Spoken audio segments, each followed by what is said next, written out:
네, 이제 KMI 세션을 시작하도록 하겠습니다. KMI 세션은 한국해양수산개발원에서 주관하는 세션인데요. 신냉전 시대의 글로벌 공급망의 위기와 해법이라는 주제로 발제와 토론을 해주실 예정입니다. KMI 세션의 사회자와 발표 그리고 토론자분들께서는 스태프의 안내에 따라서 무대로 올라와 주시기 바랍니다.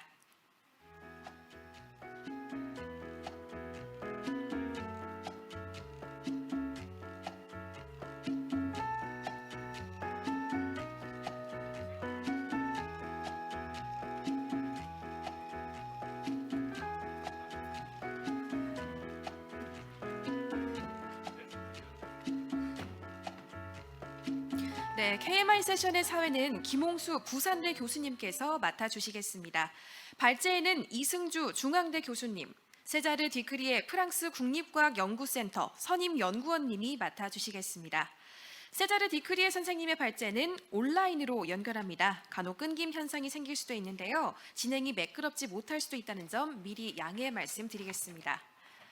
네, 또 이어지는 토론회는 이성우 한국해양수산개발원 지역협력 단장님, 정규철 한국개발연구원 경제전망실장님, 이은수 미국 뉴저지시티대 부교수님이 함께 해주시겠습니다. 자, 그럼 마이크를 김홍수 교수님께 넘기겠습니다. 예, 반갑습니다. 오늘 사회 맡은 김홍수입니다. 잘 부탁드리겠습니다. 2005년도 이곳 누리마을 하우스가 생기고 매년 한 차례 부산에서 세계의 문제와 평화의 문제, 특히 한겨레 신문과 부산시가 중심이 돼서 2005년도 에이펙 이후에 에이펙 열렸던 가을에 부산에서 한번 평화의 문제를 가지고 이야기를 나눠보자라는 취지로서 이게 만들어졌습니다. 저도 그때 2005년도 에이펙 자문위원으로서 외교 통상부도 왔다 갔다 하고 이랬었는데 한 5년에 한 번씩 제가 이 자리를 참석했던 것 같습니다. 우리 오늘 정다운분들 많이 모여서 우리 부산에서 이런 평화의 문제를 논의하게 돼서 가장 기쁘고요. 우리 이삼선 선생님도 제가 올 때마다 한 번씩, 선생님은 기억을 못 하겠지만 저는 늘 기억을 하고 있습니다. 어르신들, 지역 어르신들 많이 오셔서 감사드리고요. 우리 특히 이 한겨레 국제학술 심포지엄에 우리 KMI가 한국해양수산개발원이 제가 알기로는 한 에이펙 열리고 한 2년 이후부터 우리 부산을 중심으로 해서 부산이 내세우고 있는 해양 물류의 문제를 세계적인 평화의 문제와 연결시켜서 논의해 주신다는 측면에서 대단히 고맙게 생각하고 있습니다. 그런 측면에서 우리 본격적인 발표와 토론에 앞서서 지금 현재 원장을 맡고 계시는 우리 김종덕 원장님의 인사 말씀을 잠깐 듣고 시작하도록 그렇게 하겠습니다.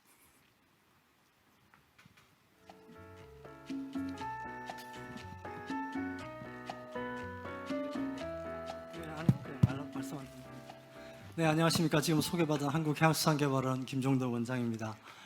참석하신 모든 분들께 환영과 또 감사의 말씀을 드립니다. 이번 세션은 신냉전 시대의 글로벌 공급망 위기와 해법이라는 주제로 논의를 하고 있습니다.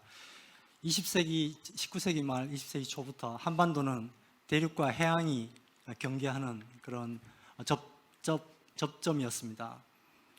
이 접점은 당연히 물류와 교류가 일어나게 되어 있습니다. 그래서 대한민국의 부산은 세계 7위의 항만과 세계 제2위의 환적 항만을 가지게 되는 것입니다.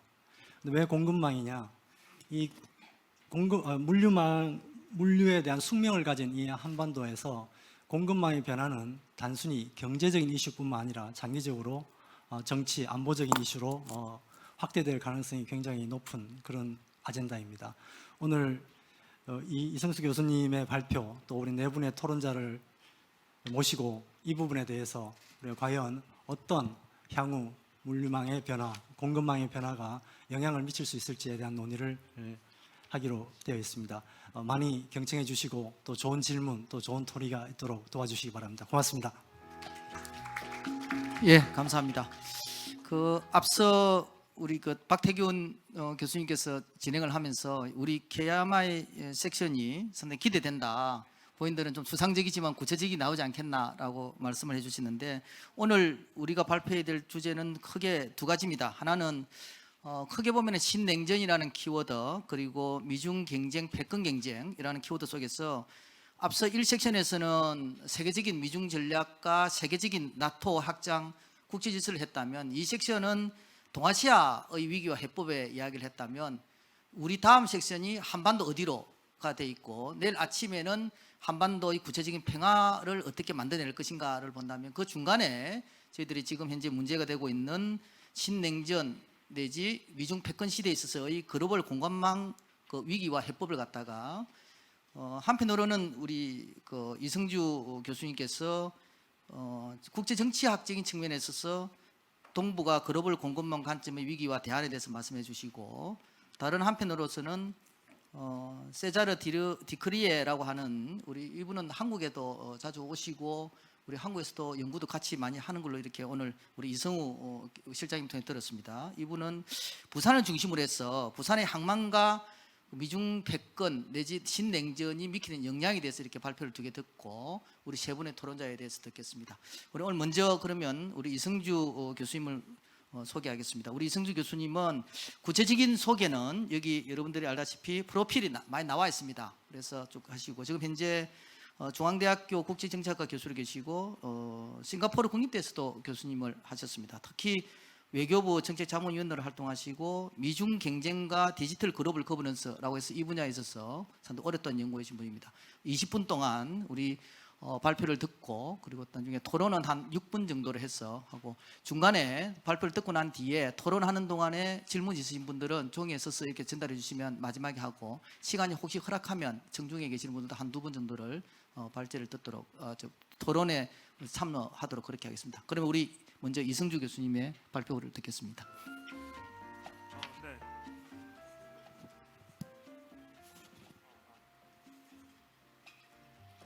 마이크. 네. 사라졌어. 이동할까요? 네.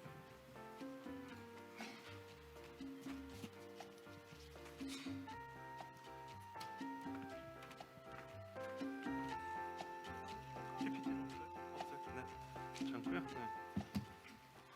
네, 방금 소개받은 중앙대학교 이승주입니다. 오늘 여러 선생님들께 이 중요한 시기에 중요한 주제를 가지고 평소에 제 생각을 나눌 수 있는 기회를 가지게 돼서 기쁘게 생각하고요. 또 제가 드리는 말씀을 소재로 해서 또 다양한 토론, 또 활발한 토론이 이어졌으면 좋겠다라고 하는 희망도 같이 말씀을 드리겠습니다. 제가 드리고 싶은 말씀은 크게 세 가지인데요. 그동안 이제 우리가 글로벌 공급망에 대한 얘기는 많이 해왔고요. 근데 이게 어떤 변화의 과정을 거치고 있고, 그 변화의 성격은 무엇이고, 또 그 변화의 성격이 진행되는 가운데 한국은 또 어떻게 대응해야 되냐라고 하는 이런 다양한 문제들을 우리가 한번 짚어봐야 될 때가 된 것 같은데요. 제가 첫 번째 드리고 싶은 말씀은 공급망의 재편이라고 하는 것은 사실 우리가 최근에 주목하고 있지만 사실 아주 최근의 현상만은 아니다라고 하는 말씀을 먼저 드리고 싶고요. 그것은 어떻게 보면 중국의 경제적 부상과 함께 공급망의 재편은 그동안 점진적으로 또는 구조적으로 진행되어 왔다라고 하는 말씀 드릴 수 있을 것 같습니다. 그래서 그 중국의 경제적 부상은 잘 알려져 왔고요. 물론 이제 2000년대 이후에 가시화됐고, 그리고 2010년대 이후에는 더더욱 그런 것들이 세계의 주목을 받기 시작했는데요. 이 공급망의 변화에 미친 중국의 경제적 부상이라고 하는 것도 결코 적지 않다라고 하는 말씀을 드릴 수 있겠고요. 근데 구체적으로 그럼 어떤 변화가 진행돼 왔느냐, 지난 20여 년간 중국의 경제적 부상과 함께 우리가 생각해 볼 필요가 있겠는데, 첫 번째는 아시아 지역에 또는 동아시아 지역의 공급망이 지리적으로 계속해서 확대해 왔다라고 하는 말씀을 드릴 수 있을 테고요. 그것은 무엇이냐면 중국이 경제적으로 부상하는 단계에서 공급망 내에서 조금 더 부가가치가 높은 단계로 계속해서 상향 이동을 해왔다라고 하는 것이고요. 그리고 중국이 비워놓은 자리를 동아시아의 다른 개도국들이 계속해서 채우는, 그러면서 동아시아의 공급망이라고 하는 것이 지리적으로 확대되고 팽창되는 이런 과정을 거쳐왔다라고 하는 것이고요. 그래서 지난 20여 년 동안 계속 그 공급망의 재편 과정을 보면 많은 국가들이, 역내 많은 국가들이 계속해서 이 공급망 속으로 뛰어드는, 참여하는 그런 모습을 볼 수 있겠다라고 하는 것이고요. 이것이 초래한 결과에 대해서 우리가 한번 생각해 볼 필요가 있는데요. 그 가운데 하나가 흔히 얘기하는 글로벌 임밸런스, 지구적 불균형이라고 하는 겁니다. 사실 우리가 2018년에 미중 무역 정쟁이 발발했을 때 이것을 미국과 중국 사이의 문제로 생각하는 경향들이 없지 않았습니다. 근데 그 내면을 들여다보면 사실은 이 공급망 속에서의 무역이라고 하는 그런 구조적 요인이 자리 잡고 있다라고 하는 말씀을 드릴 수 있을 테고요. 그것은 아주 단순화시켜서 말씀을 드리자면 중국이 영내 다른 국가들로부터 수입을 해서 마지막에 제조를 해서 여외의 다른 국가들, 미국과 유럽으로 수출하는 그런 기본 삼각 무역 구조라고 하는 것이 계속 유지되고 확대되어 왔다라고 하는 것이고요. 그 가운데 미국과 중국의 무역 불균형이라고 하는 것이 표면화되었지만 그 내면적으로 보면 사실은 중국도 아시아의 다른 국가들과 무역 불균형의 문제를 가지고 있고, 결국은 이런 무역 불균형이 미중 양국 사이의 문제뿐만 아니라 결국은 글로벌한 차원의 문제다. 그런 의미에서 우리가 이거를 지구적 불균형이라고 부르기도 한다. 라고 하는 것이고요. 그래서 우리가 표면만 보면 이것이 미중 무역 전쟁이기는 하지만 사실은 아시아의 대다수 국가들이 직간접적으로 관여되어 있는 그런 어떤 구조적 변화의 과정을 거치고 있다. 이런 말씀을 드릴 수 있을 것 같고요. 두 번째 드리고 싶은 말씀은 결국 그 중국이 동아시아의 공급망 내에서 계속 상향 이동을 하면서 결국 공급망 내에서의 핵심적인 위치, 이른바 허브의 위치를 차지하게 되었고요. 이것은 중국이 공급망 내에서 상향 이동하는 그런 중국만의 문제가 아니라 공급망의 성격 자체가 변화했다. 구조적 변화가 있었다라고 하는 것인데요. 그 구조적 변화의 그 핵심을 한마디로 말씀드리자면 결국 공급망의 위계성이 강화되었다. 또는 수직적 성격이 강화되었다. 이렇게 말씀드릴 수 있을 것 같습니다. 중국을 정점으로 하는, 중국을 우리가 흔히 세계 공장, 프로덕션 센터라고 부르고 있죠. 결국 생산은 마지막에 중국에서 이루어집니다마는 그 과정에서 많은 국가들과의 위계적인 경제 관계라고, 무역 관계라고 하는 것을 형성해 오고 그런 관계들을 더욱 확대해 왔다라고 하는 것이고요. 이것이 또 초래하는 결과, 여기에는 정치 경제적 의미가 상당히 있을 텐데요. 우리가 한번 생각해 볼 필요가 있는데요. 그것들은 대다수의 동아시아 국가들이 중국을 상대로 해서 소위 말하는 비대칭적 상호 의존의 문제를 겪고 있다라고 하는 것이고요. 이것은 거의 예외 없이 많은 국가들이 공통적으로 겪고 있는 문제이고요. 때로는 중국이 이런 영내 국가들과의 비대칭적 상호 의존이라고 하는 문제를 가지고 경제적 강압을 행사하는 그런 수단으로 활용하기도 한다. 그런 것들은 한국의 경험은 잘 알려져 있죠. 2016년에 한국 정부가, 그 당시 정부가 사드 시스템을 배치하기로 한 그런 결정을 내린 데 대해서 중국이 사실상 보이지 않는 비공식적인 경제적 강압을 행사한 적이 있죠. 이런 것들은 한국이 만일, 우리가 역사의 가정은 없습니다만은 중국과 이런 비대칭적 상호 의존 관계를 갖고 있지 않았다라고 한다면은 우리가 겪지 않아도 될 문제였을 테죠. 그러나 기본적으로 이런 비대칭적 상호 의존의 관계라고 하는 것이 중국의 하나의 경제적 강압의 수단이 되고, 비단 그것은 한국만이 아니고요. 일본도 거슬러 올라가자면 2010년에 센카쿠 다이위다오 섬에서의 어떤 분쟁을 계기로 해서 히토류 수출을 중국 정부가 중단하는 이런 조치를 내리기도 했죠. 이 비대칭적 상호 의존의 문제가 이런 공급망의 구조적 재편하고 일정 부분 맞닿아 있는 지점이 있다라고 하는 말씀을 드릴 수 있을 테고요. 또 하나 추가해서 말씀드릴 수 있는 것은 뭐냐면, 그러나 우리가 총량 차원에서는 중국과 비대칭적 상호 의존이라고 하는 현실에 직면해 있으나 그 내면적으로 보면 산업 수준에서는 상당한 수준의 상호 의존, 상호 연계 이런 것들을 가지고 있다라고 하는 것이고요. 일부 산업에서는 중국과 상당히 쌍방향적 관계를 가지고 있다라고 하는 것입니다. 대표적으로 한국의 반도체 산업이 되겠죠. 그런 것들이 총량 차원의 비대칭적 상호 의존의 문제로부터 발생되는 여러 가지 도전적인 과제들을 해결하는데 일부 도움이 되는 측면이 있다라고 하는 것이고요. 그런 것들을 중국도 인식해서 최근에는 경제적 강압을 행사하는데 과거보다는 조금 더 신중하고 조심스러운 이런 자세들을 보이고 있다라고 하는 말씀을 드릴 수 있을 테고요. 이것들이 개별 산업과 개별 기술 수준에서 나타나는 어떤 쌍방향적 의존이라고 하는 것이 일종의 경제적 강압을 제어하는 효과가 부분적으로 있다라고 하는 말씀을 드릴 수 있을 것 같습니다. 그래서 지금까지 드렸던 말씀은 뭐냐면, 결국 중국의 경제적 부상과 함께 동아시아의 공급망이라고 하는 것이 구조적인 변화를 갖추면서 여러 가지 정치 경제적 결과들을 초래했다라고 하는 말씀을 드리는 것이고요. 그에 이어서 이제 다음으로 드리고 싶은 말씀은, 공급망의 재편을 직접적으로 촉진한 요인들이 몇 개 있다라고 하는 건데요. 그 가운데 빼놓을 수 없는 것이 코로나19의 영향이다라고 하는 것이고요. 우리가 이 코로나19를 보면 어떤 변화를 갖게 되었냐면, 그동안의 공급망이라고 하는 것은 잘 알려져 있다시피 효율성을 극대화하는 방향으로 설계되어 있었다. 그리고 그렇게 운영되어 왔다라고 하는 말씀을 드릴 수 있을 테고요. 근데 코로나19가 전 세계적으로 빠른 속도로 확산되면서 우리가 모두 공급망 교란이라고 하는 사태를 겪었고요. 근데 이 공급망 교란이라고 하는 것이 어떻게 발생했는지를 가만히 들여다보면 사실은 특정 지점에서의 문제가 공급망 전체를 교란시키고 마비시키는 이런 엄청난 결과를 초래했다라고 하는 것이고요. 그런 지점을 우리가 바틀렉, 병목이라고 얘기도 하고요. 그러니까 병목 현상이 발생하면 공급망 전체가 마비되는 그런 결과를 피하기 어려웠다라고 하는 것이고요.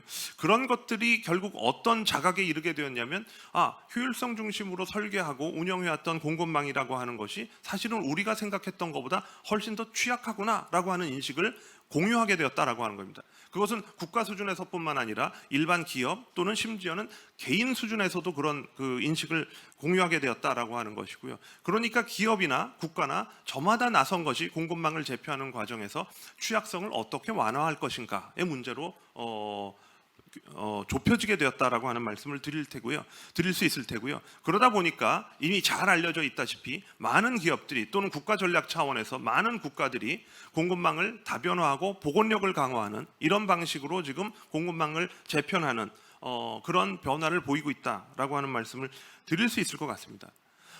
다만 이것이 가지고 있는 또 정치 경제적인 결과가 없지 않다라고 하는 말씀을 드릴 수 있겠는데요. 그 가운데 하나 꼽을 수 있는 것은 사실은 일반 대중이 공급망에 대해서 평소에는 그렇게 많은 관심을 갖고 있지 않았습니다. 그러나 나중에 지금 이 시점에서 보면 많은 대중들이 공급망에 관심을 갖고 있는 이유는 사실은 공급망 교란의 직간접적인 효과 또는 피해를 직접 경험했기 때문이죠. 그렇죠? 한국은 비교적 제조업 강국으로서 이런 공급망 교란으로부터 일반 소비자들이 경험했던 피해라고 하는 것이 상대적으로 적었습니다만은 미국을 비롯한 일부 선진국들에서는 이 공급망의 교란이라고 하는 것이 일반 시민들의 실생활에 상당한 영향을 미쳤다. 이른바 사재기 현상 등으로 인해서 우리가 마트에 가면 물건이 없는, 그리고 특히 우리의 코로나가 빠르게 확산되는 과정에서 우리의 생존에 꼭 필요했던 의약품이 없는, 또 우리의 생존에 꼭 필요했던 이런 마스크, 개인 의료 장비가 없는 그런 상황들을 직면했던 것이고요.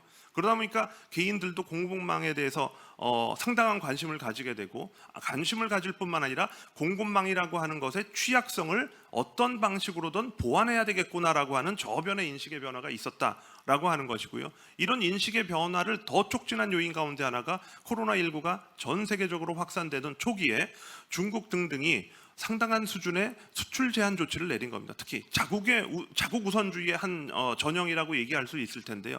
자국의 문제를 모두 먼저 해결하려다 보니까 마스크를 포함한 의료 장비 등등에 대해서 수출 제한한 조치를 내렸고요. 이런 것들이 미국을 포함한 서방에게는 상당한 충격으로 다가왔습니다. 그 전에는 자국 브랜드를 달고 있었기 때문에 자국 제품이라고 생각해 왔었던 것이죠. 뭐 잘 알려져 있는 3M 등등. 그렇죠? 이게 미국 제품인데, 미국의 브랜드인데 사실은 미국 시민들이 자신들이 원하는 시간에 원하는 장소에서 그 제품을 살 수 없게 된 것이죠. 어떻게 보니까 이게 미국 제품이 아니구나, 결국은 메이드 인 차이나구나라고 하는 인식을 갖게 된 것이고요. 자, 이렇게 미국이 설계하고 디자인한 이런 제품들을 저 멀리 떨어진 중국에서 생산하는 이런 기존의 공급망에 상당한 문제가 있다라고 하는 인식을 대중이 갖게 된 것이고, 이런 대중 인식의 변화가 정책 서클이라든지 전문가 집단에서 공급망을 안보화할 수 있는 하나의 배경적 요인이 되었다라고 하는 말씀을 드릴 수 있을 것 같습니다. 이제 세 번째 말씀을 드리도록 할 텐데요.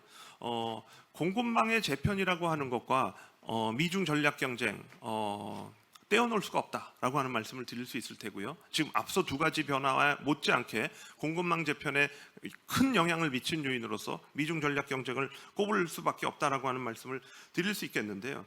자, 그러면 우리가 생각해볼 이슈가 한두 가지 있을 텐데요. 자, 미중 전략 경쟁은 과거에도 패권 경쟁이 있어 왔는데 그 당시의 패권 경쟁과 그럼 지금의 미중 전략 경쟁은 질적으로 뭐가 다른가라고 하는 것을 우리가 한번 생각해 볼 필요가 있겠다라고 하는 것이고요. 비근한 예로 우리가 냉전기에 미국과 소련 간의 치열한 경쟁이 있었죠. 그죠? 근데 아마 기억하시겠지만 그때 당시 우리가 소련들을 서방의 시각에서 어떻게 묘사했었냐면 이른바 철의 장막이라고 하는 표현으로 묘사했었습니다. 그만큼 그 안을 들여다보기가 어렵고 투명하지 않고라고 하는 의미를 내포하기도 하지만, 다른 한편으로는 서구 진영과 공산권 진영이 서로 분리되어 있다라고 하는 의미도 같이 내포하고 있었던 것이죠. 그만큼 패권 경쟁을 다투는 두 국가들은 서로가 서로에게 의존하지 않는 것들이 그동안의 우리들의 상식이었습니다. 그것이 미국과 소련이 잘 보여준 것이죠. 철의 장막으로 나누어져 있었죠. 그래야 경쟁을 할 수 있었던 것이죠. 그런데 미국과 중국의 경우는 좀 다르다라고 하는 것이고요. 우리가 철의 장막의 비유를 다시 한번 중국에 사용하자면 중국은 주계 장막에 해당합니다. 주계 장막, 여전히 구분은 있고 경계는 있죠. 그러나 그 저변에 미국과 중국은 서로 교류하고 소통하고 경제적인 관계를 형성해 왔던 것입니다. 그게 바로 지금 현재 미국과 중국의 관계라고 얘기할 수 있을 테고요. 그렇기 때문에 현재 전략 경쟁을 펼치는 미국과 중국은 서로 상호 의존 속에서 전략 경쟁을 추진하고 있다라고 하는 것입니다. 이것이 과거에 우리가 잘 볼 수 없었던 패권 경쟁과 구분되는 이런 새로운 특징이다라고 말씀을 드릴 수 있을 테고요. 이것이 가지고 있는 상호 의존의 현실이라고 하는 것이 공급망의 재편에도 상당한 영향을 미치고 있다라고 하는 말씀을 드릴 수 있겠습니다. 미국이나 중국이나 모두 이렇게 상호 의존이 높은 수준으로 되어 있는 상태에서 전략 경쟁을 펼치는데 여러 가지 현실적인 어려움이 있다라고 하는 것이죠.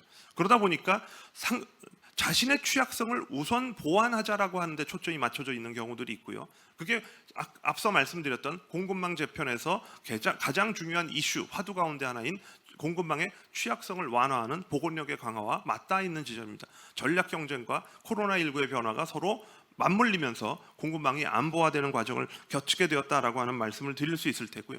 그게 아주 단적으로는 잘 알려져 있다시피 미국의 트럼프 정부에서 시작된 또 그리고 바이든 정부가 계승한 리쇼어링 정책이라고 하는 것으로 나타나고 있다라고 하는 것이고요. 이 리쇼어링은 전형적인 공급망의 안보화라고 말씀드릴 수 있겠습니다. 그러나 그 밑에 깔려져 있는 정책적인 의도는 미국의 공급망의 취약성, 특히 어떤 취약성? 중국으로부터의 취약성을 완화하자는 데 목적이 있는 것이고요. 그 취약성의 완화를 통해서 전략 경쟁에서 좀 더 유리한 입지를 차지하겠다라고 하는 그런 전략적 의도가 깔려져 있다라고 하는 것이고요. 물론 미국의 대중국 전략이라고 하는 것이 취약성을 완화하는 데서만 그치지는 않는다라고 하는 것이고요. 자체적인 혁신 역량의 강화, 그것을 위한 국제 협력이라고 하는 거 당연히 중요하죠. 그러나 일본은 역시 취약성의 완화다라고 하는 것이고 그런 차원에서의 공급망의 재편이 추진되어 왔다라고 하는 말씀 드릴 수 있을 테고요. 다만 여기에서 또 하나 추가적으로 드리고 싶은 말씀은 무엇이냐면 그렇다고 해서 우리는 상호 의존의 현실을 무시하기는 어렵다라고 하는 것이고요. 그건 왜 그러냐라고 한다면 미국은 중국과 전략 경쟁을 하면서 경쟁에서의 우위를 확보하고 자신의 취약성을 완화하기 위한 여러 가지 노력들을 하지만 그럼에도 불구하고 시장으로서의 중국을 포기하기는 어렵다라고 하는 것이고요. 이것이 상호 의존의 엄중한 현실이다라고 하는 것이고 미중 전략 경쟁의 양면성이라고 말씀드릴 수도 있을 것 같습니다. 이런 양면성은 한국에게도 예외가 아니다라고 하는 것이고요. 한국도 이런 전략 경쟁의 국면 속에서 여러 가지 변화를 모색하고 있습니다만은 시장으로서의 중국에 대한 접근성을 확보하고 유지하고 더 크게 하는 것은 계속해서 한국이 풀어나가야 될 중요한 숙제 가운데 하나다라고 하는 말씀을 드릴 수 있을 테고요. 이상 이렇게 말씀을 드리다 보니까 미국의 리쇼어링 정책이라고 하는 것이 공급망 안보화의 하나의 상징처럼 되어버렸고요. 미국은 거기서 그치지 않고 리쇼어링 어느 국가도 이 리쇼어링만으로 자신의 독자적인 어떤 그 경제적인 안보를 확고히 할 수 없다라고 하는 것은 미국도 스스로 알고 있는 것이고요. 그렇기 때문에 이런 정책과 더불어서 다른 공급망 재편을 위한 전략들을 병행하고 있는데요. 그것들이 잘 알려져 있는 이른바 우방 국가들과의 협력에 초점을 맞춘 프렌드 쇼어링 또는 엘라이 쇼어링, 동맹 쇼어링 이런 것들이고요. 이런 것들이 공급망의 안보화가 진행되는 과정에서 계속 연속선상에서 나타나는 중요한 변화의 흐름이 있고 앞으로 이런 변화는 더더욱 이제 강화될 추세에 놓여 있다라고 하는 말씀을 드릴 수 있을 것 같습니다. 이제 제게 남겨진 시간 동안 그러면 이런 상황 속에서 한국은 어떻게 해야 될 것인가에 대해서 좀 말씀드리고 싶은데요. 첫 번째는 이른바 한국은 큰 원칙론 차원에서 우리가 설정해야 될 또는 우리가 서로 공유해야 될 목표가 하나 있다라고 저는 개인적으로 생각하는데요. 그 가운데 하나가 무엇이냐면은 포용적 경제 주권을 추구하는 것이다라고 하는 것이고요. 자, 지금과 같이 코로나가 아직도 끝나지 않고 전략 경쟁이 계속해서 심화되고 있고 이렇게 불확실성이 높아지는 가운데 개별 국가 수준에서 선택할 수 있는 합리적인 선택이라고 하는 것은 무엇이냐면 결국 자신의 안위를 먼저 돌보는 것이죠. 그것이 전체 차원에서는 어떤 결과로 나타나냐면 자국 우선주의와 보호주의와 중상주의 이런 것들로 나타납니다. 그렇죠? 그러나 그것의 유혹이 아무리 크다고 하더라도 우리가 역사의 경험을 통해서 알 수 있는 것은 자국 우선주의와 보호주의가 세계의 문제를 풀어주지 못한다라고 하는 것이고요. 더더군다나 한국과 같이 대외 의존도가 높은 국가의 경우에는 경제 주권의 유혹이 큰 건 사실이고 때로는 그것이 필요하기도 합니다. 그래서 경제 주권을 확보하고 더 향상시키려는 노력을 하는 동시에 포용성, 개방성 이런 것들을 같이 추구하는 이런 모습을 보여야 된다라고 하는 것이고요. 물론 이렇게 제가 말씀드리면 포용성하고 주권의 확보라고 하는 것은 서로 맞지 않는 조합 아니냐라고 하는 지적이 있을 수 있습니다. 물론 이게 정상적인 시기에는 같이 추구하기 어려운 그리고 정합성이 떨어지는 전략일 수 있습니다. 그러나 지금과 같이 불확실성이 높고 여러 가지 변화가 한꺼번에 몰아치는 이런 비정상적인 환경 속에서는 이런 정책들을 잘 조합해내는 것이 국가의 실력이고 기업의 실력이고 또 우리들의 실력이다라고 하는 것이고요. 세계 대부분의 국가들이 이런 것들을 위해서 노력하고 있다라고 하는 말씀 드릴 수 있을 테고요. 그 다음에 두 번째 한국이 추구해야 될 변화의 방향 가운데 특히 공급망의 재편이라고 하는 것과 초점을 맞춰서 말씀드리자면 역시 다변화입니다. 다변화에 대해서는 국내에도 의견이 굉장히 엇갈려 있습니다. 다변화가 현실적이냐, 과연 그것이 현실에서 작동할 수 있느냐. 우리 과거의 역사적 경험을 보면 우리가 정책적인 차원에서나 개별 기업 차원에서 일본으로부터 다변화하기 위해서 그렇게 노력해왔는데 과연 일본으로부터의 다변화가 얼마나 이루어졌느냐라고 회의적인 견해를 주시는 분들도 물론 있습니다. 중국으로부터의 다변화 더 어려울 수 있습니다. 그러나 어렵지만 추구해야 되는 것이고 또 불가피하기도 합니다. 왜? 한국과 중국의 관계가 경제 관계가 현재 상태에서 머무르지 않을 것이기 때문에 여러 가지 이유에서 지금 말씀드렸던 코로나19라든지 전략 경쟁뿐만 아니라 중국의 내부의 노동 비용의 상승이라든지 또 중국의 자체적인 산업의 업그레이드라든지 또는 내수지향 경제로의 전환이라든지 이런 것들과 맞물려서 현재의 한중 관계가 앞으로 10년, 20년 동안 계속해서 유지될 것이라고 우리가 확신하기 어렵다. 결국 변화는 불가피하다라고 하는 것이고 그런 변화에 대한 선제적 대응 가운데 하나가 다변화이다. 다만 우리가 그 다변화를 하는 데 있어서 여러 가지 방식을 취할 수 있지만 우리가 또 하나 신경 써야 될 것은 우리가 다변화를 충고한다고 해서 그것이 곧 반중국이라든지 탈중국이라든지 중국 견제를 의미하는 것은 아니다라고 하는 시그널은 항상 일관성 있게 내보내야 될 필요가 있겠다라고 하는 것이고요. 그런 의미의 보편적 가치와 규범에 기반한 다변화를 추구할 필요가 있겠다라고 하는 것이고요. 또한 우리와 같은 유사한 그 고민을 공유하는 그런 국가들이 있다. 우리가 흔히 그것들을 영어로는 like-minded countries라고 부르고 한국어로는 유사 입장국이라고 부르기도 하는데요. 그런 국가들과의 협력, 한국은 대표적인 중견국입니다. 그러나 중견국의 정의는 혼자 스스로 세계 국제관계에 있어서 의미 있는 변화를 이끌어내기 어렵습니다. 변화를 이끌어내려면 연대와 협력을 필요로 하고요. 그런 유사 입장국들과의 협력을 선도하는 그런 역할을 좀 할 필요가 있겠다라고 하는 것이고 마지막으로는 군내적 차원의 제도적 혁신도 필요하다. 지금 우리가 겪고 있는 이런 공급망 안보 등등의 문제의 핵심은 사실은 횡단적 이슈, 크로스커팅 이슈라고 하는 것이고요. 어떤 한 부처, 어떤 한 집단이 해결하기 어려운 문제입니다. 여러 부처와 여러 정책 집단들 사이에 조정과 협력을 필요로 하는 그런 이슈다라고 하는 것이고 그런 것들을 해낼 수 있는 제도적 혁신이 필요하다라고 하는 말씀을 드리면서 제 말씀 마치도록 하겠습니다. 감사합니다. 예, 이승주 교수님 감사합니다. 특히 우리 부산 입장에서 본다면 이 공급망에 관한 직접적인 부산 항만이 있어서 저희들은 관심을 더 가지게 됩니다. 우리 이승주 교수님께서 말씀하셨던 내용을 한마디로 말씀드리면 중국이 부상에 따라서 공급망이 중국을 중심으로 해서 위계 질서화되고 있다라는 거고 거기다가 코로나를 비롯한 미국 정책에 의해서 이것이 좀 더 충돌을 일으키고 있다라는 것이고 그에 따른 우리 한국의 전략은 복합 전략으로서 포용적 경제 주권을 추구해야 된다는 것과 다변화 그리고 네트워크적 국제 협력, 제도적 핵심과 군의 기반 강화 이렇게 말씀을 드릴 수 있을 것 같습니다. 특히 지난주에 미국이 2022년도 안보 전략을 발표를 했는데요. 그 내용을 보니까 저희들이 트럼프가 좀 벨라서 트럼프만 물러나고 나면은 좀 이게 세계 평화가 좀 올 줄 알았습니다. 그리고 코로나가 좀 잦아들면 저희들이 상당한 정도의 이 공급 적인 측면이나 세계 평화 올 줄 알았는데 바이든을 비롯해서 더 지독한 것 같습니다. 그러니까 상대방에 대해서 그 지난주에 발표된 미국 전략 22를 보면 절대 중국을 지금 시기에 끊지 않으면 미국의 국익에 내지 세계 국익에 지장을 지극히 준다라는 판단을 내려서 더 잔인할 정도로 좀 더 정교하게 중국에 대해서 대응을 해야 된다. 그런 내용에 있어서 오늘 이승주 교수님께서 발표하신 내용에 따라서 우리나라가 대응해야 될 이 네 가지뿐만 아니라 좀 더 토론을 통해서 좀 더 이런 내용들이 심화되기를 기대합니다. 두 번째 발표는 한 20분 동안 듣겠는데요. 아마 줌으로 연결될 것 같습니다. 프랑스의 세자르 디러리의 국립과학연구센터의 선임 연구원입니다. 자세한 그 프로필은 여기 나와 있습니다만 대표적으로 이분은 경력을 보니까 특히 부산 항만에 대해 직접적으로 의논하고 해양 및 항구를 중심으로 한 관점에서 연구를 했고 특히 거기다가 빅데이터를 중심으로 해서 최근에 다양한 방법론을 중심으로 해서 한국의 해양, 특히 부산의 항만과 해양의 발전 방안에 대해서 발표를 해줄 것 같습니다. 우리 세자르 선생님 한 20분 동안 발표 부탁드리겠습니다. Thank you very much. 네, 감사합니다. 잘 들리시나요? 네.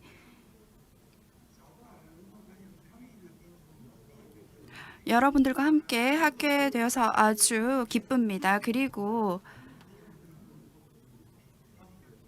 여러분과 함께 한국에서 만나 뵀으면 더 좋았겠지만 저희가 사실 한국 되게 많이 좋아합니다.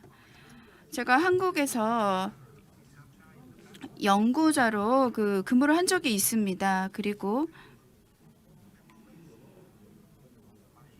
한국에서 머무는 동안 KMI에서 있었는데 동료들과 아주 좋은 시간을 가졌고요. 그리고 특히 이성우 시장님이 저희 형님과 같은 분이십니다. 제가 여러분들께 오늘 몇 가지 말씀드릴 내용은요. 글로벌 서플라이 체인의 붕괴와 그것이 한국의 항만에 미치는 영향에 대해서 말씀을 드릴 것이고요. 그리고 최근에 한국 항만에 어떠한 변화가 있는지 그리고 물류는 어떤 변화를 겪고 있는지를 말씀드리겠고요. 그리고는 한국의 미중 긴장 상황을 살펴보고 이것이 한국 항만 운영에 어떤 영향을 미치는지를 말씀드리겠습니다. 그리고 북한의 상황을 우리의 가능한 솔루션, 미래에 대한 솔루션으로 한번 살펴보자라는 말씀을 드리겠습니다. 이제 남북 협력을 통해서 이런 상황에 대한 해결책을 우리 한번 찾아볼 수 있는 가능성에 대해서 말씀을 드리겠습니다. 여기 지도에서 보시다시피 한국은 남한은 아주 독특한 상황이 있습니다. 동북아에서 아주 독특한 위치를 가지고 있는데요. 글로벌 해운을 연결을 하고 있고요. 부산항과 광양 그리고 심해 컨테이너선들을 가지고 전 세계를 잇고 있는데요. 글로벌 공급망이 지금 위치해 있는 곳입니다. 많은 주요 해운사들이 한국과의 무역뿐만이 위해서 기항을 하는 것뿐만이 아니라 중국과 일본으로 연결할 수 있도록 환적을 위해서 그리고 다른 곳으로도 연결하기 위해서 환적을 위해서 한국으로 옵니다. 그리고 현지 한국의 동북아에서 단거리 연결도 해주고 있습니다. 극동 러시아, 중국 북부 같은 곳에 있는 소규모 항구와 연결을 하고 있습니다. 이것에 대해서 제가 나중에 말씀을 드릴 것인데요. 이것이 사실 서플라이 체인에서 또 다른 중요한 면을 가지고 있는 것입니다. 글로벌 서플라이 체인에서 글로벌 해운뿐만이 아니라 지역 영내 해운에서도 중요한 역할을 하고 있습니다. 한국의 상황을 본다면 아주 많은 영향을 미칠 수 있는 요소가 있습니다. 한국은 사실상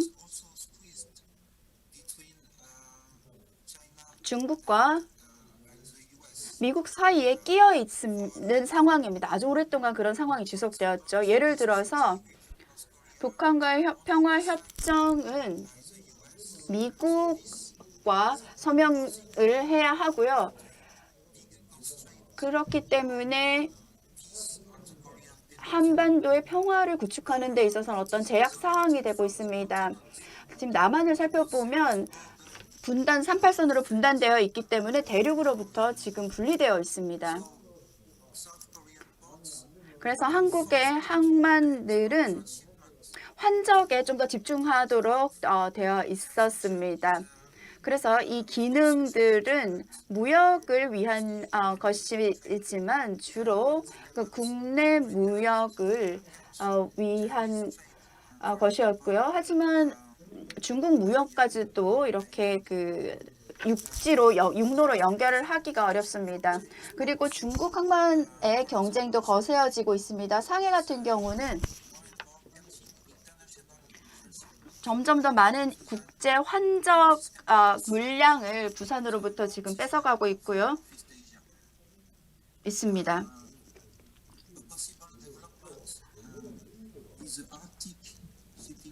우리가 또 개발할 수 있는 것은 북극 항로인데요. 아시아에서 유럽을 잇는 북극 항로를 개발하는 것입니다만 가능성은 아주 낮습니다. 그 이유는 물론 북극 항로를 이용하게 되면은 시간과 비용이 많이 절감되겠습니다만 많은 요소들이 여기에 관련이 되어 있기 때문에 사실상 우리가 의존할 수 없습니다. 인프라가 부족하다든지 지정학적인 리스크가 있기도 하고요.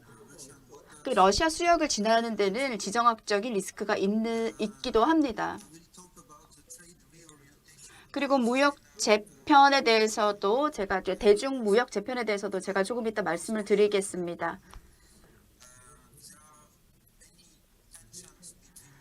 미국과 중국 사이에는 지금 긴장 상황이 많이 있습니다. 지금 제가 여기에 긴장 상황들을 나열을 해놓았습니다만 이거 외에도 더 많이 있습니다. 뭐 핵무기라든지 뭐 무역 관세 여러 다른 제재 조치 같은 것들도 있고요. 러시아와의 그 특정 상황 그리고 우크라이나 러시아 전쟁 상황도 있고요. 이러한 모든 것들로 인해서 그 미중 갈등이 긴장이 고조되고 있습니다. 그리고 경제적으로 연결이 되어 있고요. 지리적으로는 그 중국과 연결이 되어 있기 때문에 한국은 샌드위치 상황에 있습니다. 그렇기 때문에 한국이 자체적으로 행동을 취할 수 있는 방법을 찾기가 어렵습니다. 저는 이제 수치를 가지고 조금 말씀을 드리고자 합니다. 내용은요. 동북아 지역에서의 컨테이너 항만 아니면 운항의 어떤 그 네트워크라고 보실 수가 있겠습니다. 1996년에 부산에서는 당시에 이제 동북아에서 허브항만, 중심항만이 되겠다라는 꿈을 가지고 이제 운영이 되기 시작한 시기라고 보실 수 있겠습니다. 그래서 그때는 주로 일본과의 어떤 운송 항로가 상당히 많은 부분을 차지를 했었고요. 지금 일본 열도에서 이제 서해안 쪽에 자리하고 있는 그 소규모 항만들과의 이런 운항 노선이 많았습니다. 그 이후에는 홍콩으로 항로가 또 활발하게 운영이 되었고요. 그런 뒤 2006년도에는 부산항에서 굉장히 큰 역할을 하게 되었습니다. 역할이 훨씬 더 증대되어 동북아 지역으로 항로들이 확대가 되었고요. 그 이전에 계속해서 운항이 있었던 일본 항만들, 부산항과 더불어 이제 광양항까지 환적 여러 가지 화물을 처리하게 되었습니다. 그리고 2016년도의 모습입니다. 굉장히 더 활발해진 모습이죠. 지금 물동량을 보실 수가 있습니다. 지금 운항에 얼마만큼 활발해지고 있는지를 그리고 또 얼마만큼 확대가 되는지를 알 수 있습니다. 처음에는 단순히 영내 이제 항만이었다라고 할 것 같으면 이제는 환저까지 더불어서 처리를 하게 된 것입니다. 단순히 일본 지역에서도 일본 열도에서도 한 곳에 치우친 것이 아니라 전역에 걸쳐서 항로가 활발하게 운영이 되고 있습니다. 홍콩도 마찬가지로 지금 표시가 되어 있고요. Another way how was the evolution of this system, but the evolution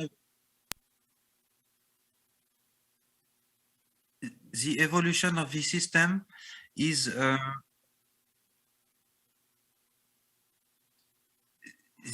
the evolution of this system is happening during the growth of trade and the growth of value chains.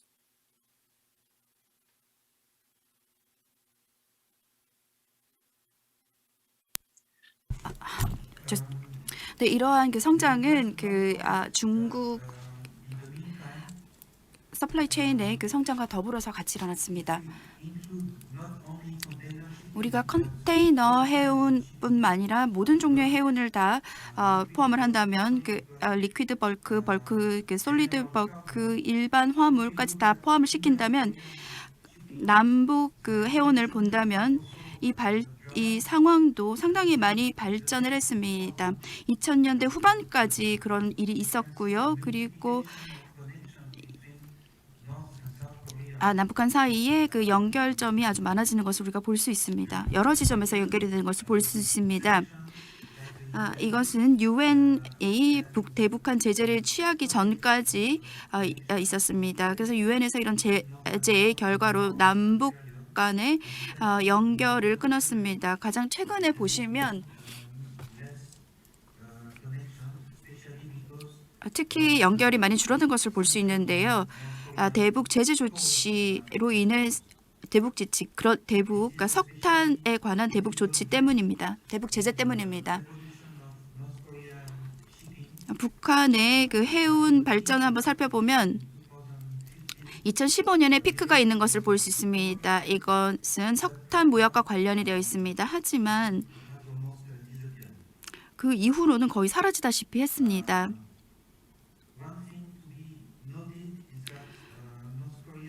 한 가지 주목할 점은 일반적으로 북한이 점점 더 중국의 영향권 안에 들어가게 됐다는 것입니다. 이것이 이 그림에서 잘 볼 수 있는데요. 외부 연결성을 한번 보면은 그 규모로 봤을 때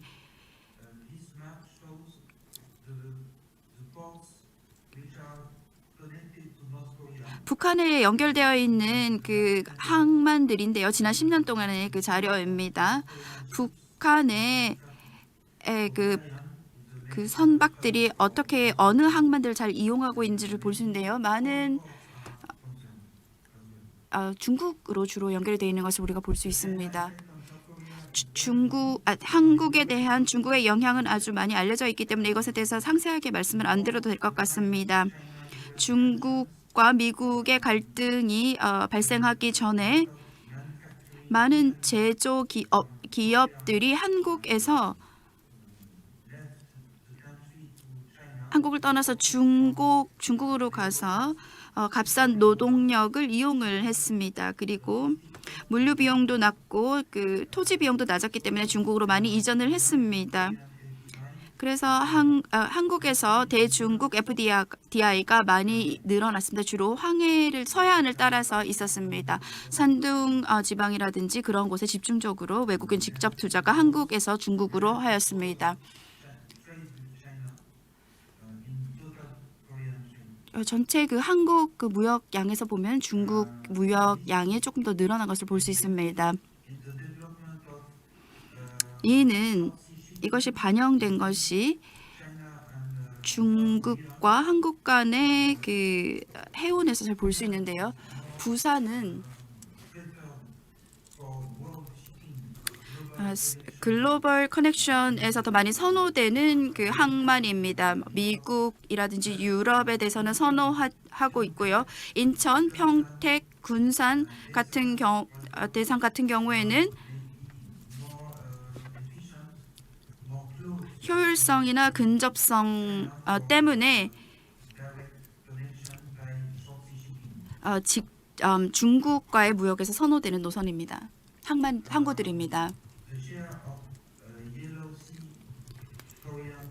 서해안에 있는 그 항만들의 그 점유율이 늘어나고 있고요.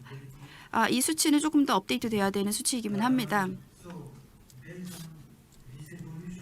이러한 그 상황에 비추어 볼 때 지금 한국이 당면하고 있는 문제는 새로운 시장을 찾아야 한다는 것입니다. 그 새로운 시장을 찾아서 중국에 대한 의존도를 낮추어야 한다는 것입니다. 왜냐하면 이러한 모든 상황들을 살펴보면 한국의 대중국 의존도가 너무 많이 높아져 있다라고 하기 때문입니다. 이전에 그 발표자분들께서도 말씀해 주셨죠. 그리고 신남방 정책이 2017년에 만들어졌는데요. 한국 정부는 경제 전략적 파트너십을 다변화하고자 하고 있습니다. 특히 동남아시아 지역에서 다변화하고자 하고 있습니다. 베트남이나 인도네시아 같은 국가들에서요. 이러한 것들로 인해서 항만 연결, 그 항만 시스템의 변화를 가져올 수 있습니다. 이 신남방 정책은 미국의 그 이해관계에도 상당히 보완성이 높습니다. 그래서 남방으로 향하는 것은 한국이 미국과의 그 이해관계에 조금 더 그 근접해 갈 수 있도록 해주고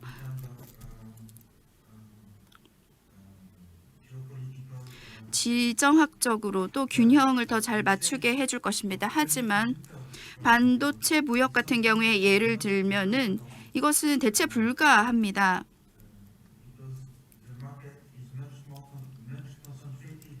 시장이 중국에 많이 집중되어 있기 때문입니다. 반도체는 원료, 그러니까 히토류 같은 그런 원자재 는 여전히 중국에서 아주 큰 우위를 가지고 있는 분야이며 앞으로 몇 년 동안 이 상황이 바뀌지 않을 것입니다. 하지만 이로 인해서 생기는 기회들이 있습니다. 예를 들어서 허백 흔자의 선이 부산선을 통과하게 되면은 여러 운송 수단을 이용하게 되는 연결이 되게 될 텐데요. 이는 일본, 중국, 러시아 그리고 유럽까지도 철도로 연결을 할 수 있게 되고요.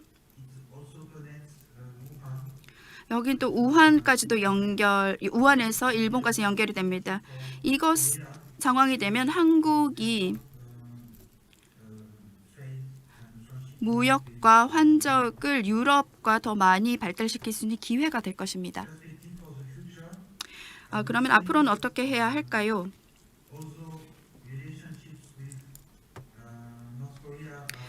대북 관계가 지금 악화되고 있는 상황에서 참수 공격이라든지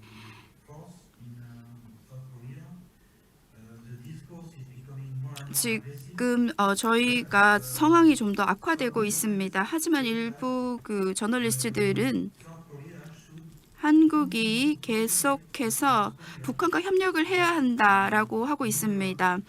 광물이라든지 이런 것에서 협력을 더 강화를 해서 중국에 대한 의존도를 높여야 된다라고 하고 있습니다. 한국은 개성 단지를 재개방해야 될 수도 있습니다. 자유무역 지역 지대를 북한에 설치를 해서 그 항만 남포 항과 같은 곳 근처에 그 기업들의 사무소를 연다든지 하는 것들은 앞으로 몇 년이 걸릴 일들입니다만 이런 이야기가 사실 나온 지는 몇 년이 되었습니다만 계속해서 이것은 지연되고 있습니다. 그 북한의 정권이 불안정하고 그런 상황 때문에 계속해서 지연되고 있습니다. 남북한의 그 연안 해운은 친환경적인 수단입니다.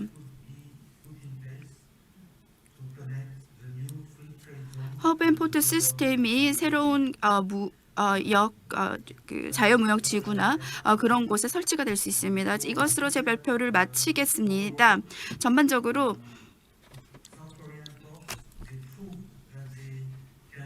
한국의 항만들은 효율성, 연결성과 관련해서 그 역량을 최대한 활용을 할 수 있어야 될 것입니다. 그리고 부산에서는 자동화된 그 터미널도 보유를 하고 있고요. 최신 기술이 적용되어 있습니다. 그렇지만 다음에는 어떻게 해야 할까요? 한국이 항만 활동을 다변해야 하는데요. 이 중에서 한 가지 선택할 수 있는 것은 남북 연결성을 개발을 해야 한다는 것입니다. 이것은 아주 전망이 좋은 시장이라고 생각을 합니다. 들어주셔서 감사합니다. 예, 감사합니다. 세자르 디크리의 박사님, 우리 선임 연구원을 맡고 계신데 이렇게 화상으로 좋은 발표를 해서 감사합니다.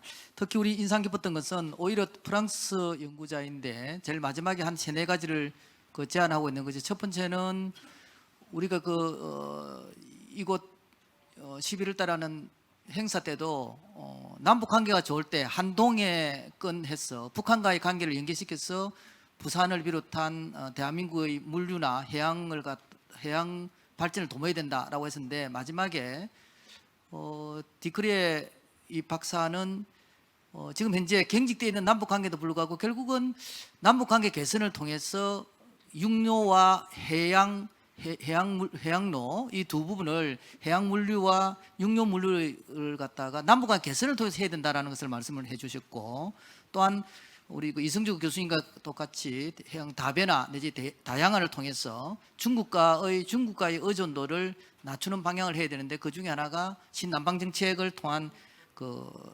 물류를 갖다가 어떤 분산시키는 전략을 펴야 된다라든지 이런 부분들은 굉장히 중요한 거였고 특히 앞부분에 좀 현재 지금은 멈추되어 있지만은 북극 항로 개발에 대한 것 이런 것들은 이전에 저희들이 참여정부 그리고 2010년도 초반에는 이곳에서 그에 대한 구체적인 논의들을 좀 했던 것 같습니다. 자, 지금까지 두 분의 말씀을 들었고 이제 세 분의 토론을 듣도록 하겠습니다. 세 분의 토론을 통해서 조금 전에 들었던 물류와 부산의 신항만을 비롯한 발전을 대한민국의 어떤 물류 공급망과 함께 보게 될 것인데요. 먼저 우리가 정규철 한국개발연구원 우리 대한민국을 대표하는 연구기관으로서 경제 전망 실장을 맡고 계시고 거시경제학을 전공하고 계시고 다양한 우리나라에서 이 분야 물류의 분야에 있어서 연구를 해오신 분입니다. 우리 정규철 박사님을 박수로서 토론을 듣도록 그렇게 하겠습니다. 네, 반갑습니다. 저는 한국개발연구원 KDI 정규철이라고 합니다. 오늘 이렇게 귀한 자리에서 토론할 기회를 주셔서 대단히 영광스럽게 생각합니다. 저는 주로 이성주 교수님께서 발표하신 동북아 글로벌 공급망에 대해서 이제 토론을 할 예정인데요. 이성주 교수님께서 워낙 잘 말씀해 주셔가지고 제가 뭐 더하거나 빼거나 이럴 게 사실 별로 없습니다. 그 대신에 이승주 교수님께서 보신 거와 조금은 다른 관점에서 동북아 한중일 글로벌 공급망을 우리가 좀 어떻게 이해하면 좋을지에 대해서 말씀드리겠습니다. 이 공급망이라는 것은 아주 장기적인 경제 발전 과정에서 변동될 수가 있습니다. 한중일을 예를 들어서 이제 말씀드릴 텐데요.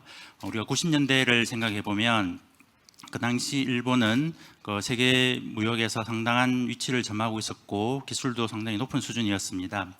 90년대 이제 한국이 이제 본격적으로 이제 글로벌 무대에 들어가면서 이제 일본 기술을 많이 도입하고 그러면서 일본과 상당한 협력 관계를 유지했습니다.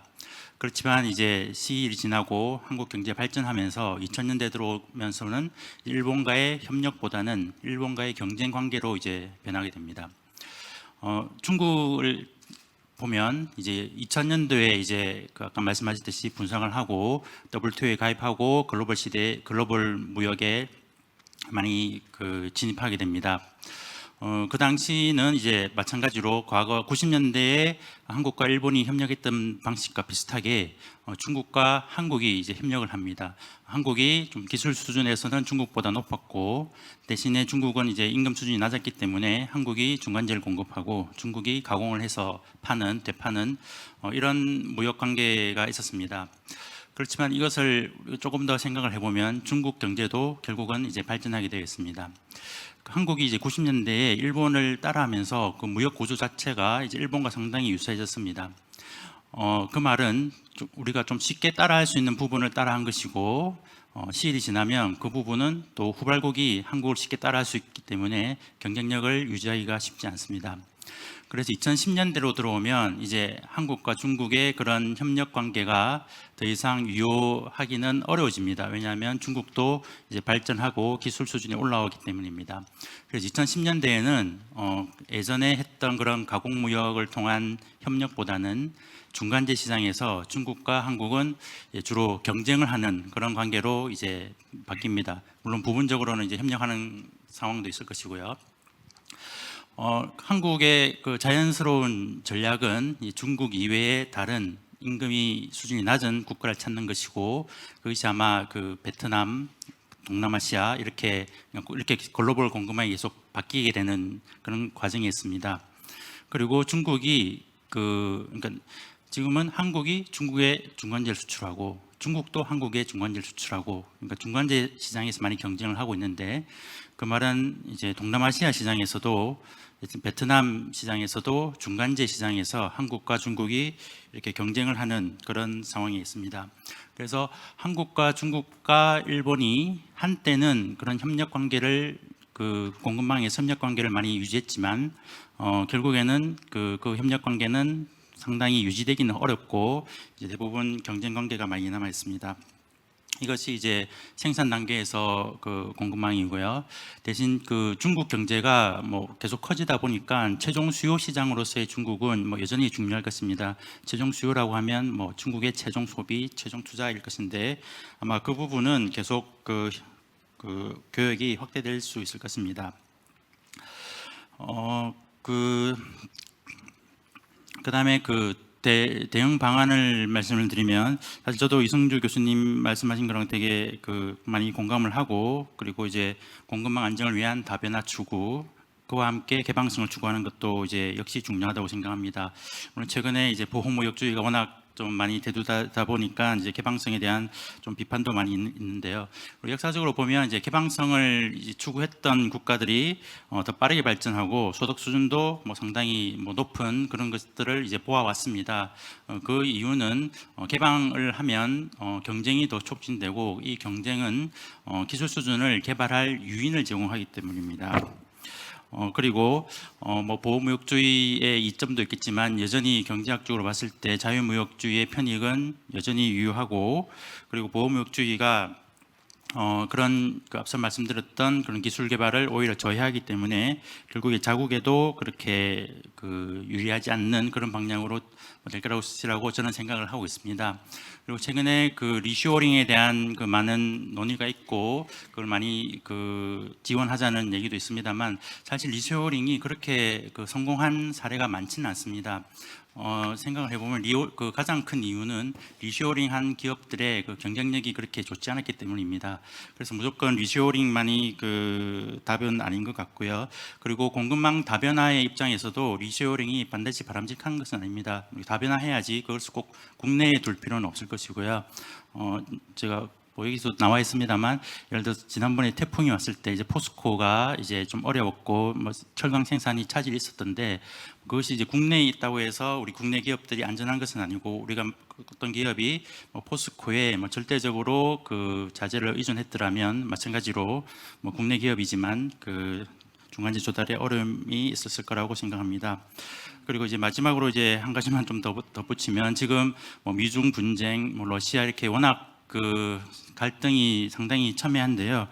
그럼에도 불구하고 우리는 이제 외교적인 해법을 절대 포기하지 말고 그것을 이제 우선시해야 될 것이고, 물론 한국이 미국이나 중국, 러시아, 유럽 이런 국가들에 비해서 경제 규모가 좀 작은 편이지만, 그래도 아까 말씀하셨듯이 국제 사회에서 상당한 비중을 차지하고 있기 때문에 이런 국제적인 상생을 위한 리더십도 발휘해야 될 필요가 있다고 생각합니다. 네, 이상입니다. 예, 감사합니다. 제가 첫 번째 토론이라서 제가 시간 제한을 두지 않았는데 한 5분 정도로서 해주시면, 우리 정규철 박사님께 토론을 잘하셨다고 박수를 한번 주셔야죠. 그래서 네, 감사합니다. 두 번째 발표는 오늘 우리가 유럽에서 발표를 했고 한국에서 이승주 교수님 하셨고 그리고 오늘 그 미국 입장을 좀 들어보기 위해서 우리 두 번째 발표자로서 이현수 교수님 미국 뉴저지 시티 대학에서 여기 보니까 교통 물리학을 전공하고 계십니다. 그래서 오늘 토론이 미국 입장에서 좀 더 바라본 어떤 글로벌 공급망에 관한 문제를 좀 해줄 수 있을 것 같습니다. 자, 5분 정도, 5분에 6분 정도 부탁드리겠습니다. 감사합니다. 안녕하십니까, 이현수입니다. 뉴저지 시티 유니버시티에서 공급망 물류 그다음에 해운 관리를 강의하고 있습니다. 이 자리에 일단 초대해 주셔서 감사합니다. 지금 미국이 사실은 패권 전쟁이라고 하는데 여기서 많은 역할을 하고 있습니다. 제가 간단한 어릴 때 살면서 했던 예를 들면 동네 꼬마들끼리 서로 이제 어깨를 마주치고 티격태격하면서 싸우다가 누가 한 방 칩니다. 그러면 이제 그때 전쟁이 됩니다. 사실은 물류는 한 10여 년 전부터 전쟁이었습니다. 그때 물류 공급망이라는 단어가 익숙하지 않았었는데 그때는 이제 공급망이라는 단어가 익숙하지 않았었습니다. 근데 이제 물류와 유통이라는 단어로 해서 많이 익숙해져 있었거든요. 근데 이것이 그러니까 자재를 구매하는 소싱에서부터 생산, 그다음에 유통하고 고객에게 가는 과정에서 굉장히 복잡해지고 다원화되고 다양한 경쟁자들이 시장에서 치열하게 경쟁하고 있었습니다. 그래서 우리가 흔히 듣기로는 기업 간의 시장에서 경쟁한다, 전쟁이다라고 얘기했었는데 이제는 그 기업의 싸움이 아니라 내가 어느 공급망에 들어가서 다른 공급망과 싸워서 어떻게 이길 수 있는가 하는 공급망의 전쟁인 것입니다. 이것은 이제는 모든 사람이 다 인식하고 있을 것입니다. 근데 이 공급망이 어떤 공급망에 들어가느냐, 이제 미국은 그 공급망을 자기네 우선 위주로의 프렌드 쇼어링이라고 하죠. 그래서 친구 국가들끼리 모여서 우리가 원하는 가치를 실현할 수 있는 공급망으로 하자고 지금 하고 있습니다. 그래서 이승주 교수님께서 개괄적으로 잘 해주셨고요. 그다음에 저는 좀 구체적으로 경제학 측면에서 말씀드리면 그 서플라이 체인을 얘기하기 전에 밸류 체인을 얘기해야 되는데 중국이 원자재를 가지고 조립해서 생산하던 시절에는 경공업 위주로 하고 그다음에 그 경공업이 성공하면 중공업을 투자하고 화학공업, 그다음에 고부가가치 산업인 전자산업이나 자동차 산업, 중공업에 투자하게 되죠. 결국 우리 한국이 했던 경제 모델입니다. 결국 중국이나 베트남이나 다른 동남아시아라도 한국을 경제 모델로 삼고 하기 때문에 같은 수순을 밟을 거라고 생각합니다. 그래서 일본이 한국의 고부가가치 산업의 세계 시장에서 경쟁력을 가지니까 견제를 하게 되었고요. 이제 중국이 그 고부가가치 산업에서 시장 우위를, 경쟁 우위를 차지하니까 미국은 지금 아니면은 그 컨트롤할 수 없겠다라는 생각을 하게 된 것입니다. 그 이유는 이제 아까 이승주 교수님께서 말씀해 주신 기술의 진보가 그 한 가지 원인이 됩니다. 예를 들어서 내연기관 자동차를 생산하는데 한국은 엄청난 돈 투자하고 인력을 개발하고 시간을 투자했습니다. 하지만 내연기관이 아니라 배터리 자동차로 생산을 하게 되니까 중국은 자동차 시장에서 빠른 시일 안에 선점을 할 수 있게 되었죠. 그래서 판매량으로 보면 중국 자동차가 전기 자동차 점유율이 작지 않습니다. 근데 그러면 이 배터리 기술을 가지고 통제를 해야 되는데 아까 말씀하신 것처럼 리쇼어링은 쉽지 않습니다. 그러면 어떻게 하냐? 처음부터 투자를 그 도메스틱, 그러니까 자국 내에 설치하고 생산하게 하는 것이 소싱 방법에서 제일 좋은 방법입니다. 그렇게 하는 거는 지리학적으로 보면 vertical integration이라고 할 수 있죠. 아까 이승주 교수님께서 구조적 변화를 말씀해 주셨는데요. 이것은 다른 데서만 꼭 가져오는 게 아니라 내가 생산해서 내가 만들어서 내가 파는 건데 이거를 좀 더 국가적 차원에서 보면 내 지역에서 만들어서 내 지역에서 생산해서 내 지역에 판다라는 전략인 거죠. 결국 vertical integration이 기업의 관점에서 뿐이 아니라 국가적 관점에서 보면 이거는 수직적 통합이라고 볼 수가 있는 것입니다. 그러면 이 수직적 통합을 할 때 누구를 할 것이냐. 지금 미국은 중국을 통제하는 데 있어서 간접적, 그다음에 직접적 통제를 하게 되는 거죠. 그것은 2021년 인플레이션 리덕션 액트나 그다음에 플로우 법안이나 그 빌드 백 베터 어프로치 법안들이 통과됐는데 지난 2년 동안에 그 과정을 통해서 통제를 하려면 일단 소싱을 통제하고 그다음에 매뉴팩처링을 통제하고 그다음에 쉬핑 라인을 통제하는 것입니다. 그래서 쉬핑 라인을 통제하기 위해서는 빌드 백 베터 법안을 통과시켰고요. 소싱을 통제하기 위해서는 인플레이션 리덕션 액트를 통과시켰고요. 그다음에 중요한 제가 부연적으로 이승주 교수님의 얘기에 부연적으로 한국이 할 수 있는 것은 미국이 했던 것처럼 2017년 트럼프 시대 때 벌써 서플라이 체인 리스크 어널리시스를 시작했습니다. 그리고 조 바이든이 들어오면서 2021년도에 대통령령으로 의약품, 반도체, 희귀자원, 전자배터리 등 검토를 하라고 명령을 하고 그다음에 외부 스테이크홀더들하고 상의하라고 얘기했습니다. 그래서 리포트를 작성하라고 했는데 이때 노조도 포함됐거든요. 결국은 미국의 가치를 내부적 가치와 외부적 가치, 외부적 가치는 휴먼 라이트과 그다음에 서스테이너빌리티, 그다음에 내부적 관리는 성장과 그다음에 고용 안정. 그 고용 안정을 위해서는 예전에 경공업 위주가 아니라 고급 부가가치의 산업을 투자할 수 있는 고용 인력이기 때문에 The Chip and Science Act에서 많은 돈을 투자해가지고 고급 인력을 관리하려고 하고 있습니다. 따라서 한국도 R&D에 투자하고 고급 인력을 개발할 수 있는 환경을 만들어줘야 된다고 생각하고 있습니다. 감사합니다. 예, 수고하셨습니다. 예, 감사합니다.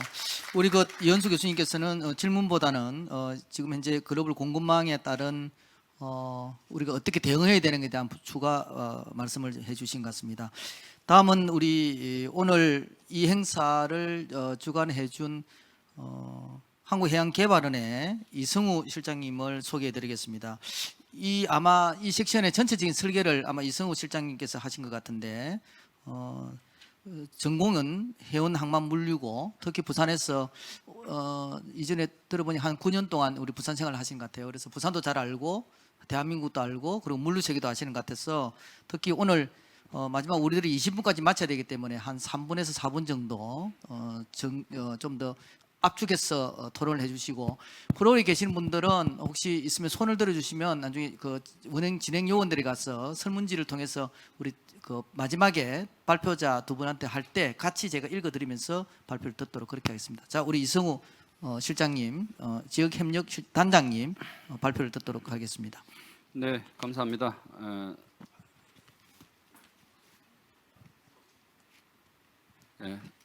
많은 시간 3분을 주셔서 감사드립니다. 제일 마지막 토론자의 비애라고 생각하고 받아드리겠습니다.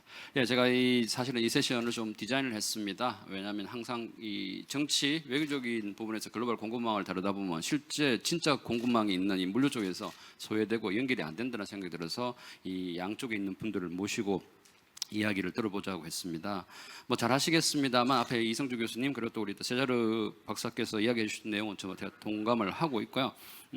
기본적으로 미국의 시야에서 세상을 지금 계속 컨트롤을 하고 있습니다. 그래서 미국이 플라자 합의를 통해서 일본을 보내버린 거 그리고 또 그 당시 뭐 네 마리 용이라 그랬죠. 우리나라를 포함해서 아시아에 있는 국가들을 이제 IMF로 또 주저앉히고 이제 중국을 이제 손을 보려고 왔는데 이 글로벌 공급망이 뒤엉키다 보니까 이게 쉽지 않은 상황이 되었고 앞에서 우리 이 교수님이 이야기하셨던 이런 부분에서 지금 뒤엉켜 있는 상태입니다.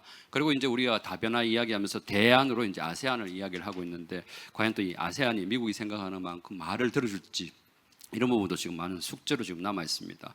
그래서 우리 이 교수님께서 대안으로 이야기해 주셨던 이제 포용적 경제 주권 추구라든가 다변화 그리고 또 네트워크 협력이라는 이야기를 해주셨는데 다 공감을 합니다. 하는데 이 부분이 이제 사실 여기 있는 현장에 있는 우리 물류를 하는 분들, 특히 또 우리 부산은 이게 또 하나의 리스크가 존재를 하고 있습니다. 사실 지금 데이터로 보면은 1년 전 데이터군요. 2년 전 데이터인데요. 한국에서 중국으로 수출하는 물건 중에서 68.7%가 중간재입니다. 그 말은 뭐냐? 그 물건이 가서 중국에 소비가 되는 게 아니라 거기서 다시 뭔가를 더 붙여가지고 공급망에 사슬을 따라서 다시 일본하고 미국하고 유럽으로 수출된다는 거죠. 그런데 만약에 이게 이 신냉전 사태가 와서 우리 중국과 한국의 어떤 교류 공급망이 끊기게 된다면 이 물량은 어떻게 되겠습니까? 그럼 다변화라고 해서 이제 아세안으로 보내면 됩니다. 그런데 이게 부산한테 어떤 영향을 미칠까요? 부산은 지금 세계 2위의 환적항입니다. 지금 부산항 물동량이 2천만 TU인데 절반인 1천만 TU가 환적 화물입니다. 그 중에 70%가 중국에서 옵니다.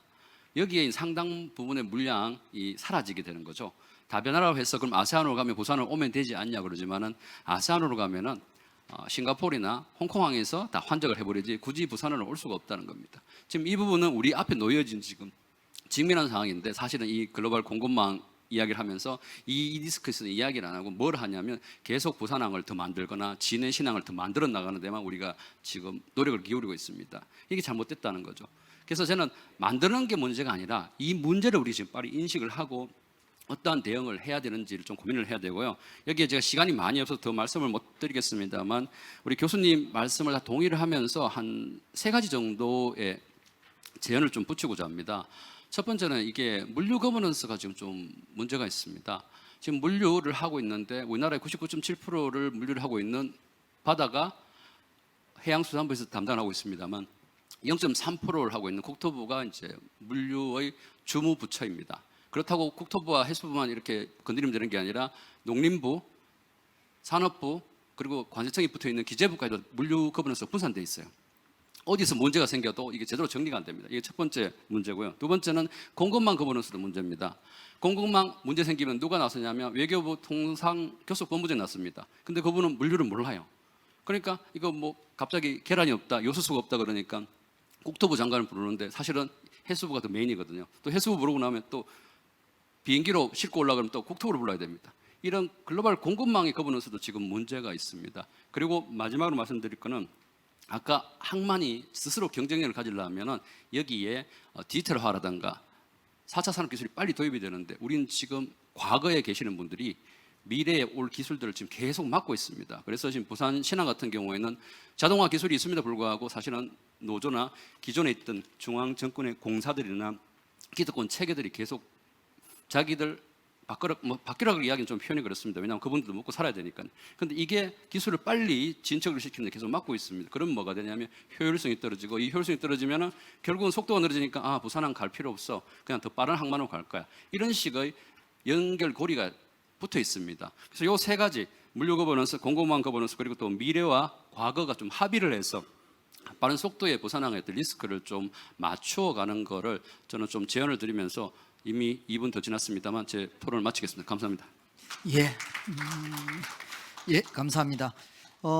우리 그 토론에 대한 답변은 우리 세자르 연구원에 대해서는 구체적인 답변을 요구한 게 없습니다. 그렇지만 우리 지금 프랑스에서 지금 시간이 얼마 전인지 모르겠는데 지금 기다리고 있고 특히 제가 논의를 들으면서 세자르 연구원이 박사가 이야기하고 있는 것 중에 하나가 중국과의 관계가 약화되면서 그리고 미중 관계 격화되면서 부산 항만에 대해서는 위기가 아닌가라는 일커지거든요. 예를 들어서 서해 인천항을 비롯해서 서해 항만들은 그런 대로 좀 유지가 되겠지만 부산은 위기다라는 걸 제가 세자르 우리 연구원님이 그거를 직접적으로 밝히지 않았지만 이 토론 과정에서 발표 과정에서 제가 좀 느꼈습니다. 그래서 우리 세자르 선생님이 질문 직접적으로 없기 때문에 한번 전체 토론 내용까지 포함해서 느낀 소감을 한 1, 2분 정도 말씀해 주시고 그리고 나머지 시간은 우리 이성주 교수님에게 온 질문들을 통해서 마무리하도록 그렇게 하겠습니다. 우리 세자르 연구원님 한 1, 2분 정도 요 섹션에 일어났던 여러 가지 이야기들 들으면서 소감이라든지 추가적으로 말씀해 주실 것 있으면 해 주시겠습니까?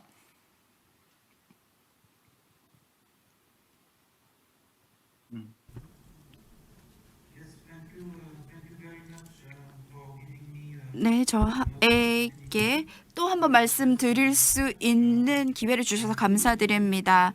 말씀하신 대로 이성욱 실장님께서 말씀하신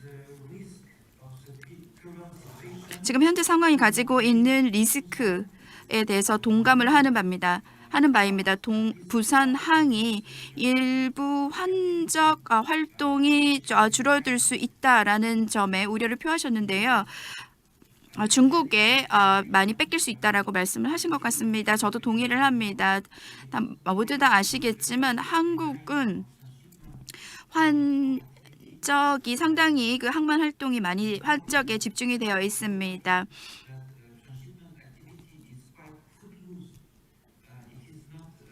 환적 같은 경우는 한 지점에서 다른 항만으로 쉽게 이동이 가능한 그런 활동입니다. 특히 항만 간 경쟁이 심화되고 있는 상황에서는 다른 항구로 환적항이 옮겨갈 수 있습니다. 미국과 중국 간의 갈등으로 인해서 환적항을 제조업체들이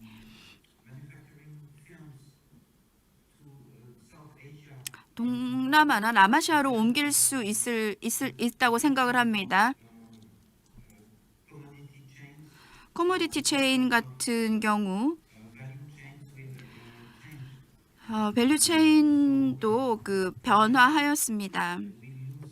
부산이 이것에 있어서도 환적 물량을 조금 빼앗길 수 있습니다. 이 환적 활동은 상당히 국지적인 로컬적인 활동입니다. 동북아에 한정되어 있죠. 그러니까 글로벌과 연결되어 있지 않은 활동입니다. 그리고 글로벌과 그 현지를 이어주는 것이죠. 그러니까 거의 그 서해안과 중국 북부를 연결해 주는 것입니다. 제가 드릴 말씀은 이 정도 있고요. 부산이 어떻게 이러한 손실을 줄일 수 있는가 하는 것이 이슈라고 생각을 하고요. 항만청이라든지 아니면 관련 부처들이 이 문제를 좀 심각하게 생각을 해보셔야 할 것이라고 생각을 합니다. 그래서 제가 남북 관계 개선에 집중을 해서 이러한 리스크를 좀 경감해 보는 건 어떨까라고 제안을 드렸습니다. 남북 교역 환적도 리스크가 있는 것은 사실입니다. 앞으로 이것이 성공할 것이라는 보장은 없습니다만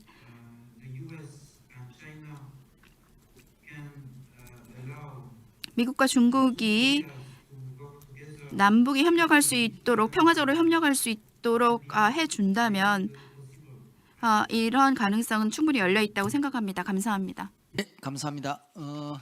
지금 남은 시간이 1분이 남았습니다. 그래서 우리 이승주 교수님께 아까 전에 우리 보니까 정기출 박사님이나 리쇼링 문제나 개방성 문제나 다변화 문제 여러 가지 있지만 종합해서 간략하게 죄송하지만 시간이 죄송합니다. 말씀드리겠습니다. 정하겠습니다. 네, 뭐 세 분 선생님들께서 워낙 좋은 이슈들을 많이 짚어주셔서요. 조금 더 시간을 가지고 토론하고 싶은 생각이 없지 않지만 시간 관계상 간단하게 세 가지만 집어서 말씀드리도록 하겠습니다. 리쇼링에 대해서는 여러 가지 평가가 있을 수 있습니다. 그러나 제가 드리고 싶은 말씀은 리쇼링은 지금 이 시점에는 현실이다라고 하는 것이고요. 그래서 그것의 강점과 약점, 좋은 점과 나쁜 점을 따지는 것도 중요하지만 그 현실을 어떻게 우리가 파악하고 대응할 것인가도 굉장히 중요하다라고 하는 것이고 저는 이게 국가 수준뿐만 아니라 기업에서도 이미 이런 리쇼링 등등을 포함한 현실들을 이제 소위 말하는 내재화하는 단계로 이제 넘어가고 있는 것 아닌가라고 하는 생각이 들고요. 두 번째는 이 교수님께서 정확하게 지적해 주신 것대로처럼 뭐 지금 기업 간의 경쟁도 있지만 공급망 간의 경쟁이라고 볼 수 있는 측면들이 있는 것이 사실입니다. 다만 우리가 공급망의 어떤 그 건강성 이런 것들을 유지하고 또 늘리기 위해서는 공급망을 어떻게 경쟁적이면서도 경쟁에서 좋은 경쟁의 효과가 있으니까 경쟁적이면서도 열려있는 공급망을 어떻게 만들어낼 것인가 이것을 위해 노력하는 것이 굉장히 중요하다라고 하는 생각이 들고요. 마지막으로 이성호 박사님께서 지적해 주신 데 대해서는 충분히 공감하는데요. 현재 우리가 이런 문제 대응하는 데 있어서 크게 사후적 대응과 사전적 대응이 있는데요. 정책의 초점은 사전적 대응에 맞춰져야 여러 가지 가지 비용과 부담을 최소화하는데 효과가 있지 않을까라고 하는 생각이 들고요. 그런 면에서 개별 부처 수준의 대응보다는 전반적인 우리가 흔히 전 정부적인 대응이라고 하죠. 그런 거버넌스를 만들어내는 게 대단히 중요할 것 같다라고 하는 말씀 드리면서 마치도록 하겠습니다. 예, 여러 가지 바쁜 중에 감사합니다. 짧게 요청드린데도 성의 있게 답변해 주셔서 감사합니다.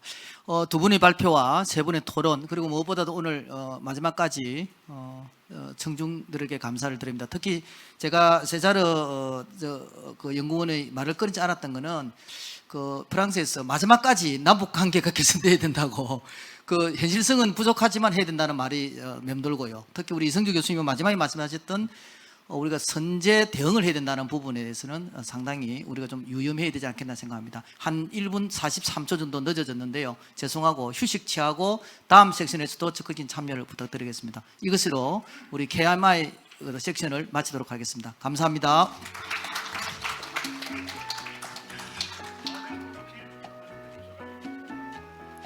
네, 감사합니다. 이번 세션에 참여해 주신 분들께 다시 한번 뜨거운 박수 부탁드리겠습니다.